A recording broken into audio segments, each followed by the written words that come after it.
Hey everyone, Cursed Deck Builder here, making our way to 10,000 decks assisted. And here we have Belbe, I believe it's Belbe, Corrupted Observer Ramp. And this deck comes to us from Lexa, who says this is the first draft, so any real insights would be great. And the goal of the deck is to be played on MTGO, so it needs to be MTGO legal. As always, the deck list will be in the video description below. I highly recommend you take out the deck list yourself, take a look.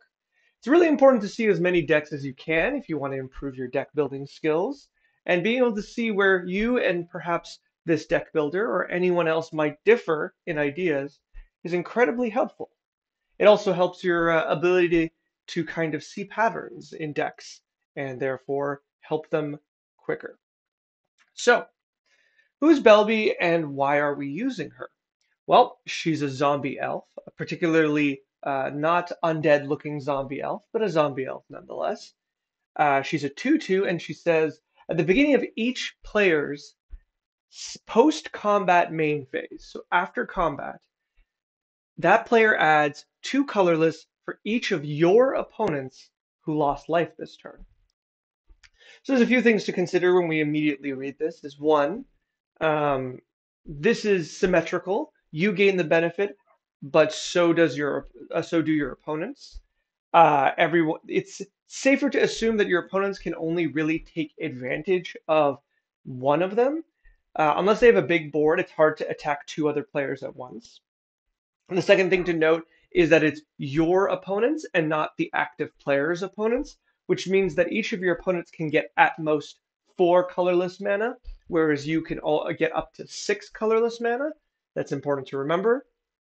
And also, this creates a bit of a soft politics kind of incentive for your opponents to attack each other and not you.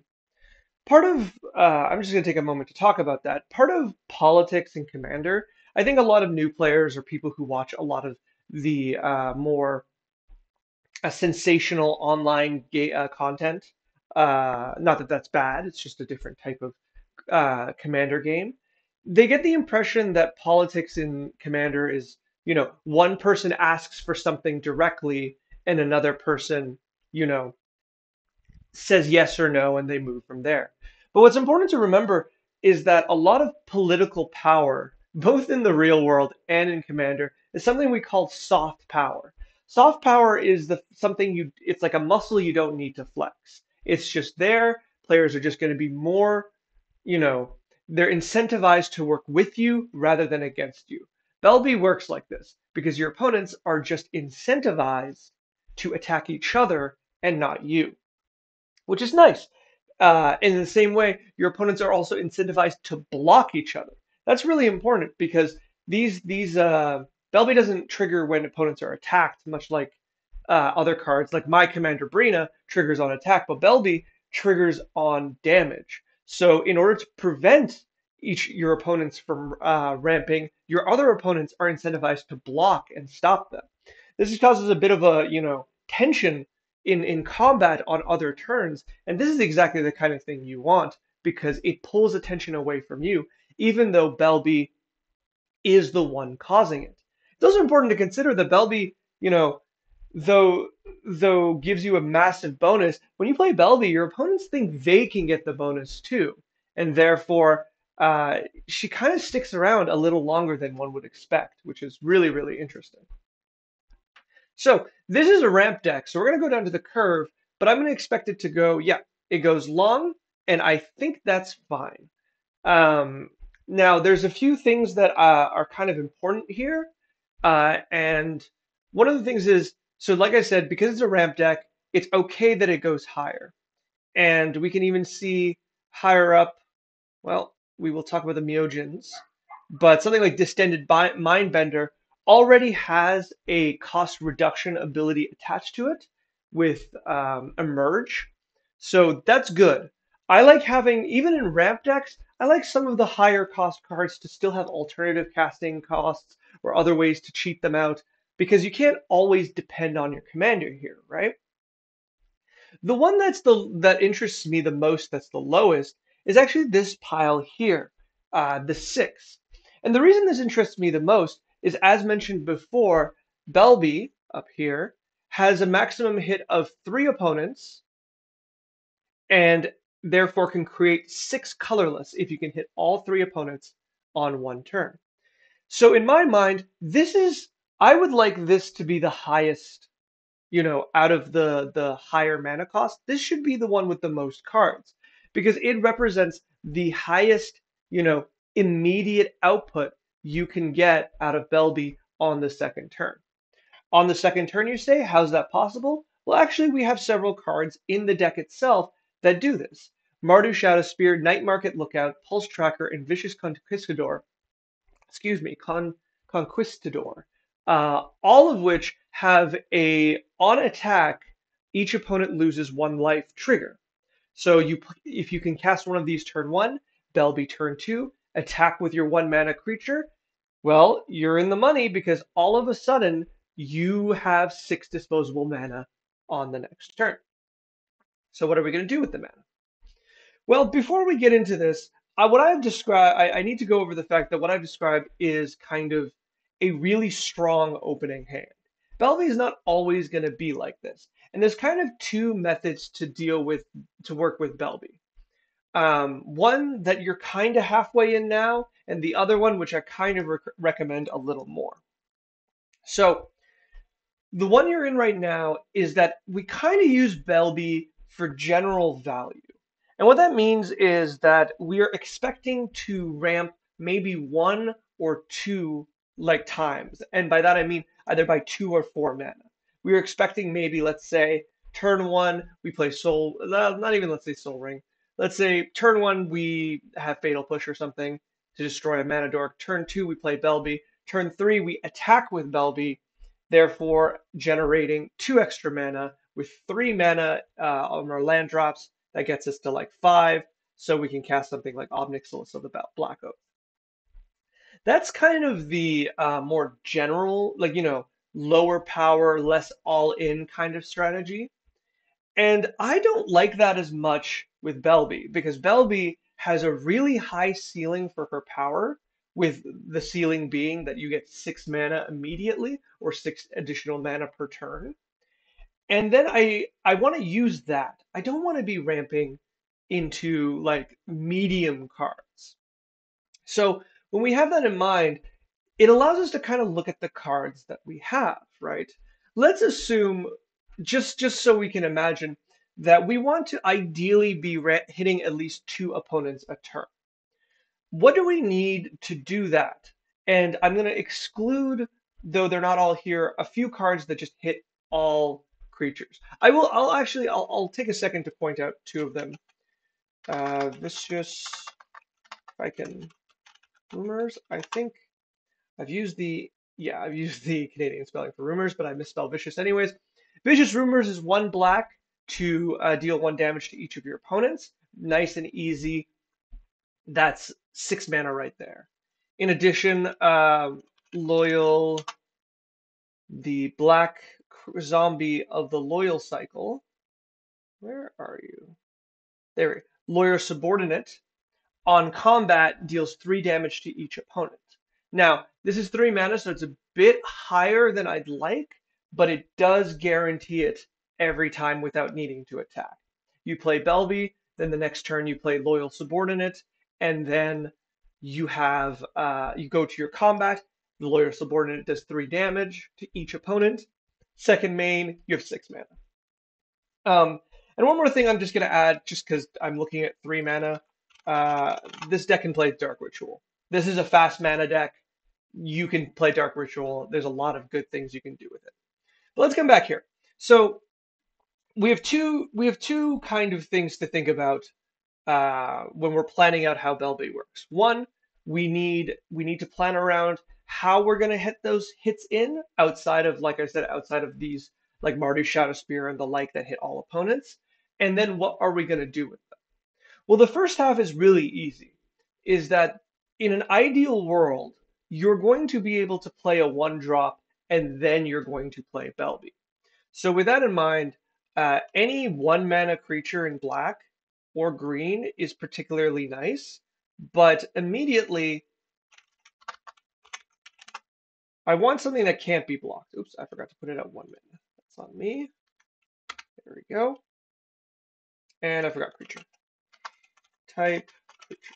All right. So I'm looking at Changeling Outcast right away as the first one because it is just plain unblockable. You don't need to worry about it. Changing Outcast just says that after changing Outcast hits, you get 2 additional mana this turn. That's perfect.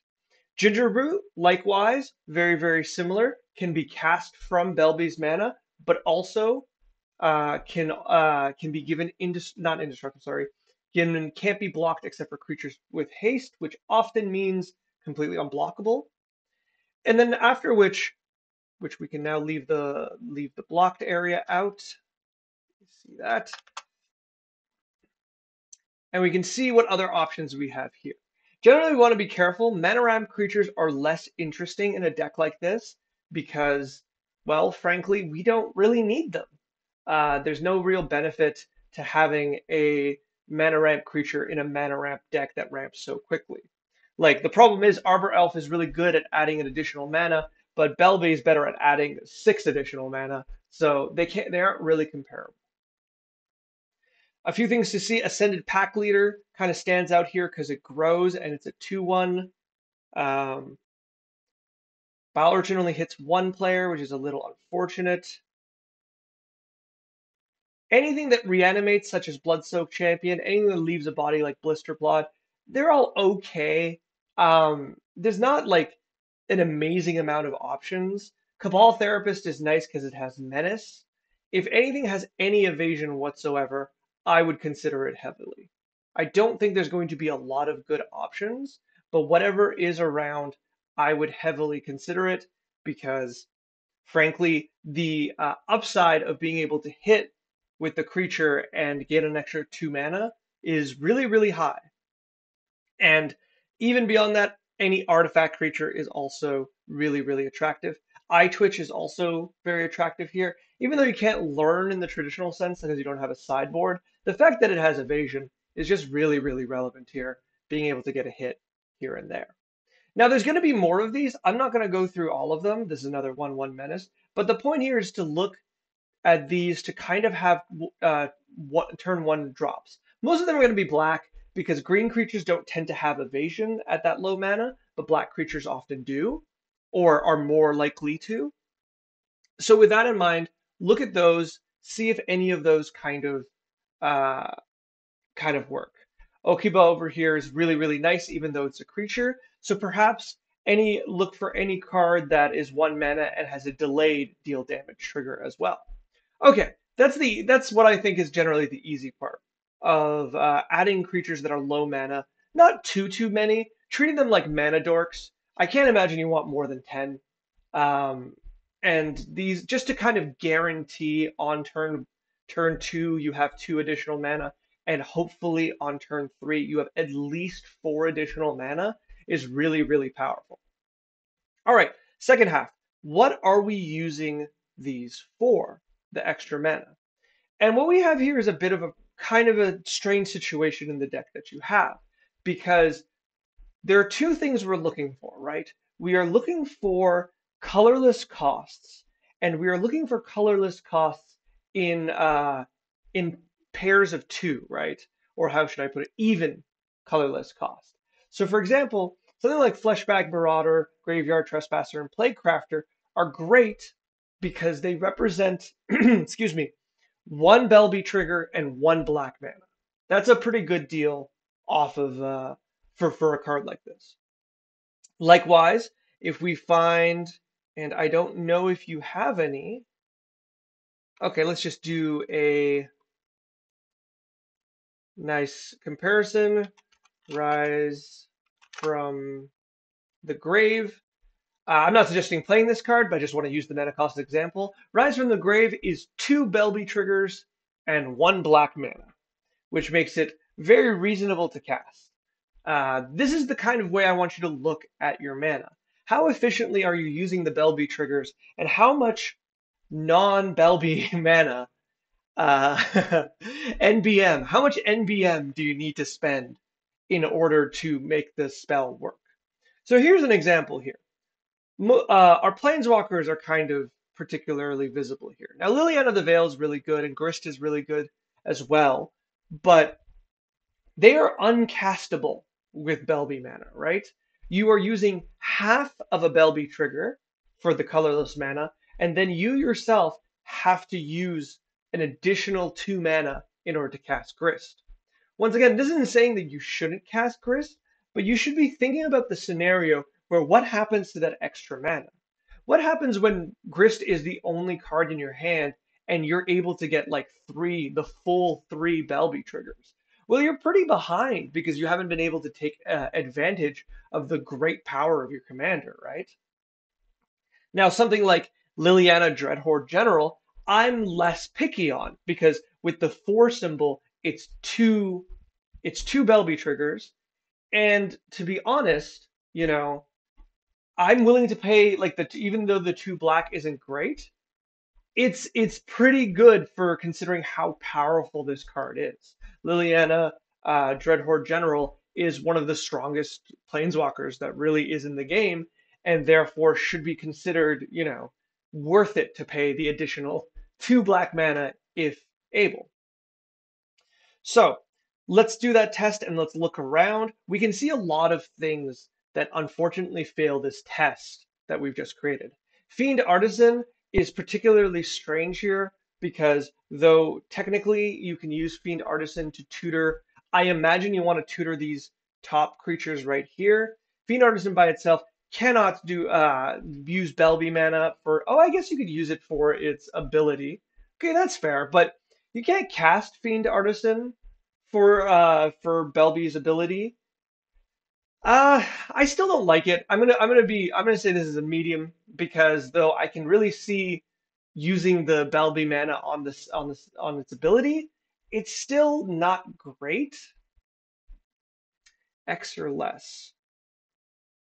Maybe it's okay. You still need that additional black and you need a creature. I'm gonna reserve judgment. Maybe I like this more than I initially thought. But looking over here at a removal suite, we can see these are a bunch of cards that Belbe can't influence, even a little bit, which is fine. Grapple to the Past isn't removal, which is why I'm not including it here, but Cut Down, Fatal Push, Abrupt Decay, Assassin's Trophy, and I guess Grizzly Salvage isn't either. But these four just you can't use Belbe mana for. That's fine. I don't think that's the worst thing. But we come here and we have the same kind of problem. Necroportance is a fantastic card, but Belbe can't help it at all. And though I like Necroportance and I'm not going to tell you not to use it, I would be considering more ad nauseum. Is that 2 words? 2 words misspelled. Ad nauseum, which is a 5 mana spell that you can use some of the Belbe mana into making a 2 mana spell, which can represent a very, very large amount of card draw in the same turn. Not that I'm thinking you should drop Necropotence necessarily, but just these are things to consider. And we can see how many things fall under this kind of umbrella, which is why I want to talk about the Myojins. The Myojins are cool cards that unfortunately probably just don't belong here. I get that the dream is to play, so we play them on turn 3. We play Belbe, we have 3 mana, we play our third land drop, we use like Pulse Tracker, and all of a sudden we have 6 mana. Then we cast either Myojin of the Grim Betrayal, with the ability to reanimate all creatures from all graveyards, or we cast Myojin of the Life's Web, which we can then remove the divinity counter and put all the creatures in our hand from play. Now the thing is I understand the strength of playing either of these cards on turn 3, but I'm going to suggest that neither of them are particularly strong within that kind of play, and even then they're not great. So what I mean by this is, one, if you're not using the abilities, they're indestructible, but a 5/2 indestructible isn't really good. An 8/8 indestructible is pretty good, but it's important to also remember that the main removal we see especially with white decks, is exile, and that these creatures are really, really susceptible to being bounced or any other thing to kind of, if you can arrest them or turn off their activated abilities, they're kind of useless. They're just big beaters that don't do anything. They have no evasion. The other thing is is if you do use the ability, Grave Betrayal it's too early to use Grave Betrayal's ability because all the creatures have to go into the graveyard at once, right? So unless you board wipe, Myogen isn't particularly useful. Sorry, the should say the Grim Betrayal isn't particularly useful because you can't get those creatures that early. And even then, if you do, what are you getting? It's really early in the game. There's not a lot of creatures you can steal. Yeah, I can see this being really strong later in the game, but we're also not really playing a lot of or any board clears. No, we are not playing any board clears. So Grim Betrayal feels particularly wrong. Life's Web has a much higher ceiling where you just put a bunch of cards from your hand into play, and that's cool.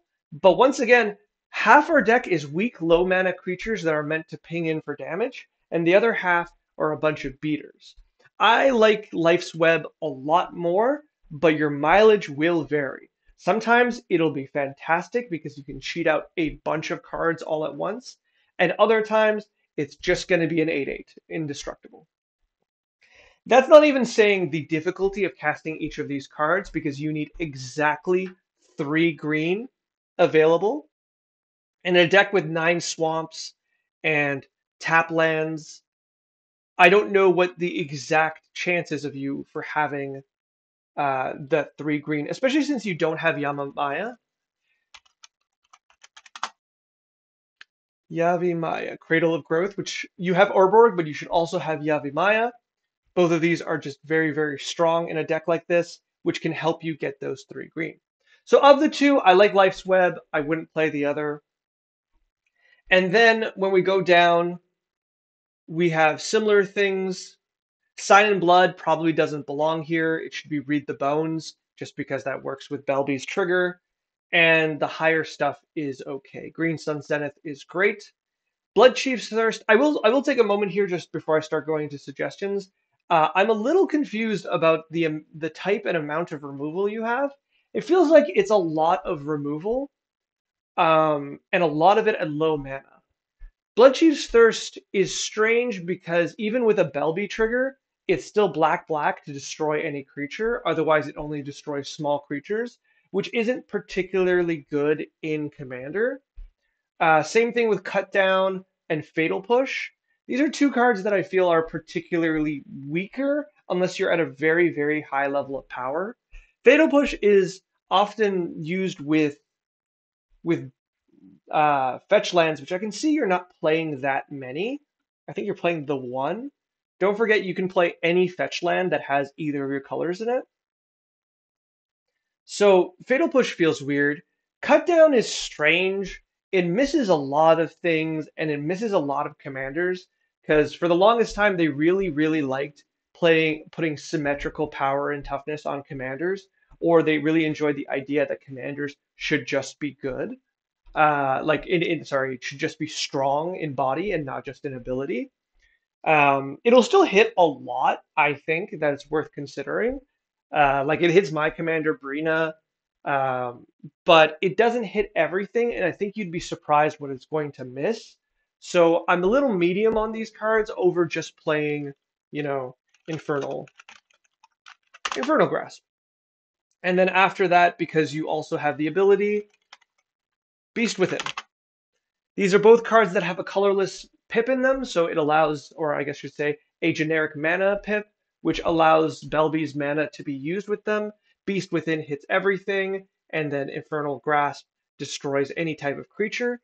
And then when you add in your Abrupt Decay and Assassin's Trophy, which I think are fine that they can't be cast off of Belbe, I think you have a good removal suite. Remember, you're the aggressor here.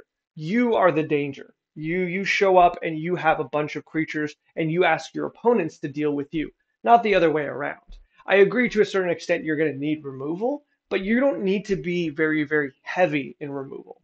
In fact, you don't even need board clears, I would argue, because you're the one that people are going to be worried about. All right, so let's talk a little bit about suggestions I'd like to see. I think the easiest thing I want to do is look at Eldrazi, right? Right off the top, this is where I would start with.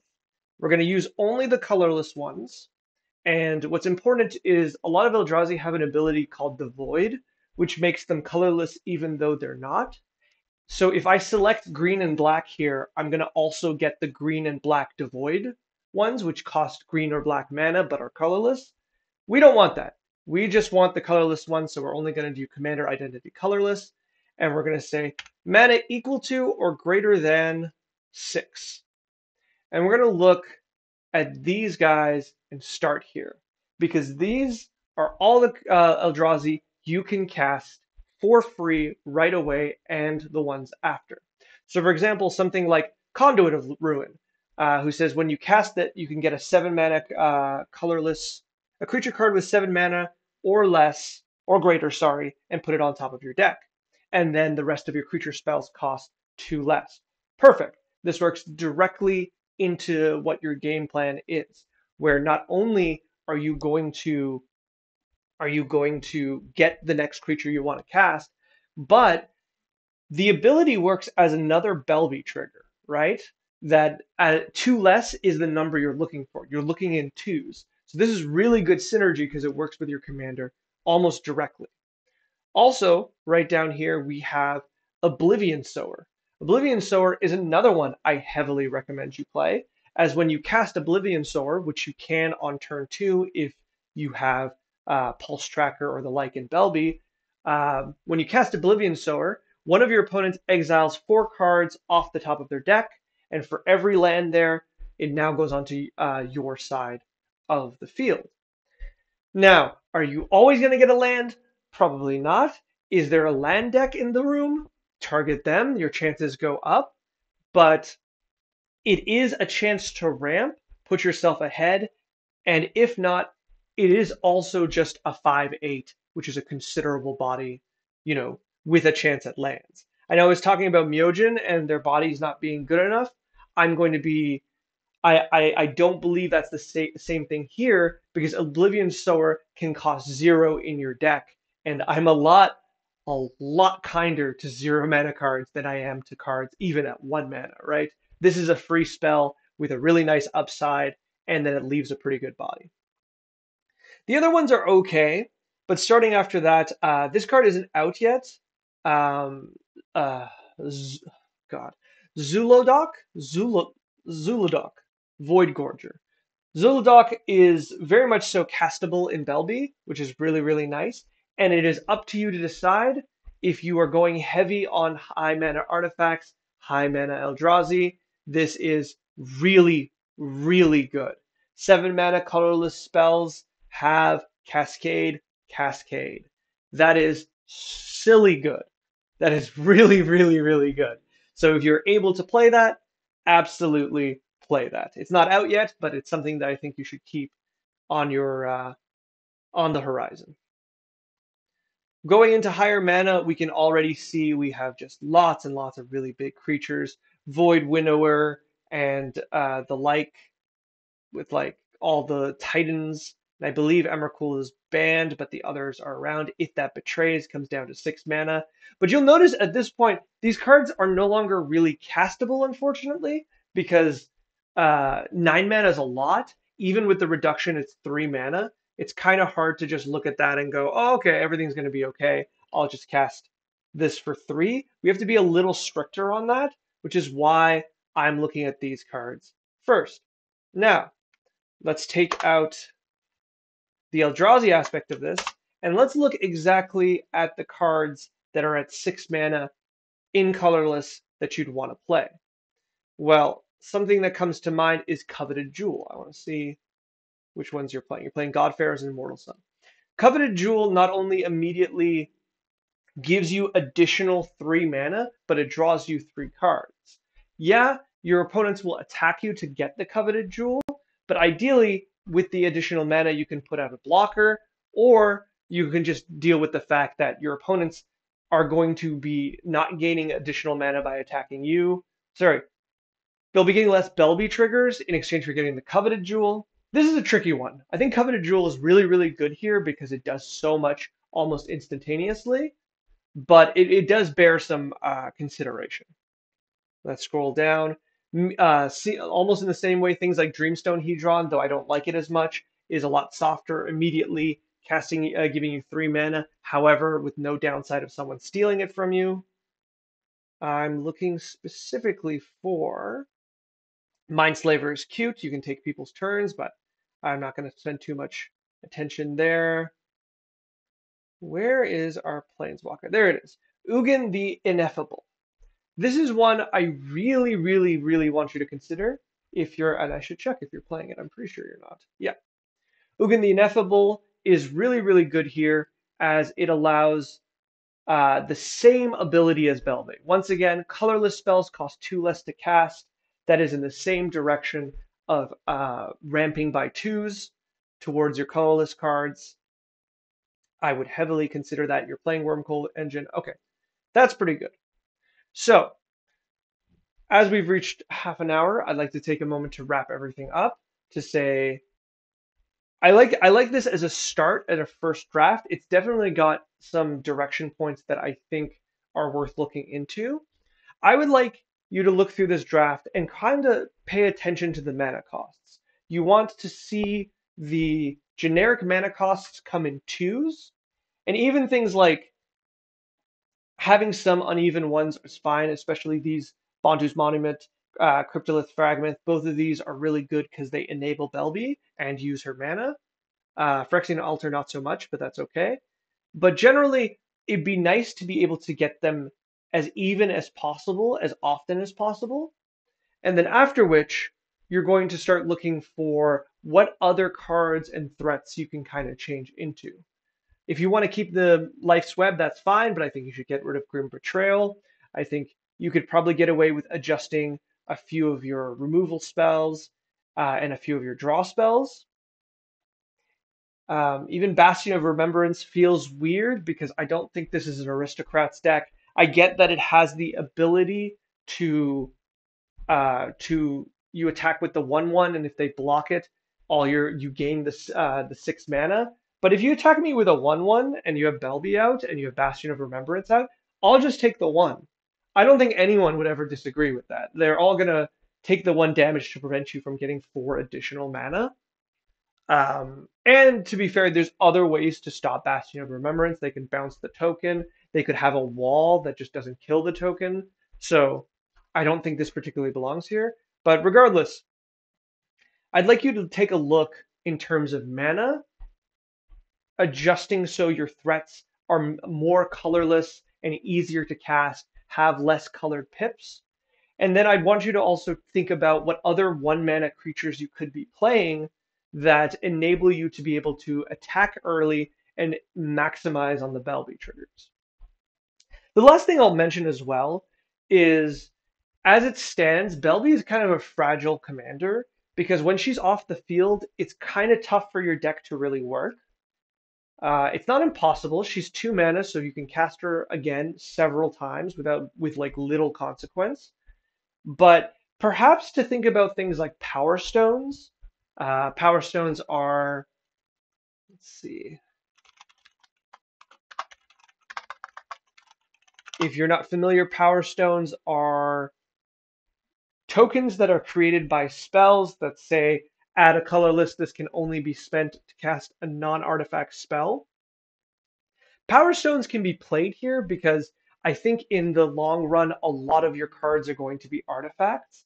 And so you will benefit very highly by being able to ramp that way as well. I don't know how many of those cards are really playable, but it would be a direction that I would look into to see what the options are. All right. I hope this helped. I really like Belbe. I put Belbe aside really, really early in, what is this, MH1 or MH2? No, this was the Commander. Yeah, this was Legends, right?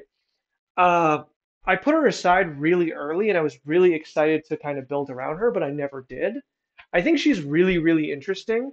And I think if you keep building her, you can find a direction that really, really works.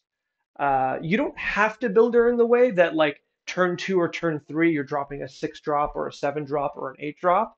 But to be honest, that's kind of the fun of Belby. Like I get there's probably another way to play her where you get the three triggers, get the six colorless mana, and maybe cast three different spells or cast two good spells. But I just really, really love the idea of just turn two dropping Wormcoil Engine immediately, right? I think that's really fun. It puts you really far ahead, and it doesn't really cost you a lot to do that. You're playing cards that benefit Belby anyways to do so. So you're not warping your deck to be able to do that, which other ramp decks sometimes need to do.